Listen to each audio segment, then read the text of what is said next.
Now, the Ghana Cocoa Board has projected a positive outlook for the organization, predicting significant growth and improvements by 2026. This projection comes as a state-owned entity responsible for managing the cocoa industry is currently grappling with significant financial instability, which threatens the sustainability of the sector. ChannelOne News' Akosia Ochri has more in this report. The state of state-owned enterprises has been a significant topic due to the losses they incur. President John Mahama, in his reset agenda, has made it clear that such losses will no longer be tolerated, firmly stating that salaries will not be increased if these losses continue. Your entity cannot be making losses and you are demanding salary increases and bonuses. Is not acceptable. To comply with statutory requirements by submitting audited financial statements to SIGA no later than April 30th of every year. Key sectors facing losses include the Ghana Cocoa Board and the Electricity Company of Ghana. The World Bank is calling for urgent reforms within the Cocoa Board to ensure the country maintains its position as one of the world's largest cocoa producers. The results are clear, a vicious cycle that undermines Ghana's position in the cocoa market. Cocoa production has dropped nearly 50% over the past 3 years. Many countries in Latin America and Africa are ramping up production to fill global demand.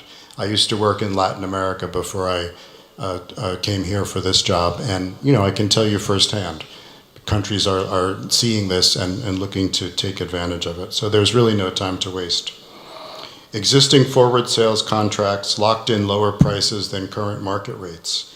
The potential impact for this season could be as high as $1.3 billion of foregone revenues for COCOBOT and the farmers due to these rolled over contracts. Large gaps between market prices and farmer payments, with potential losses of about $4,000 per ton for farmers, encourage smuggling and shift towards Galamsey, as we all know. It's therefore critical for a comprehensive and holistic look at the cocoa sector. In response to the negative outlook, the Chief Executive Officer of the Ghana Cocoa Board assured improvements by the end of next year. Well, Cocoa Board is just a microcosm of the situation of Ghana. So to the extent that His Excellency the President believes that Ghana can be reset, we also believe that Cocoa Board can be reset.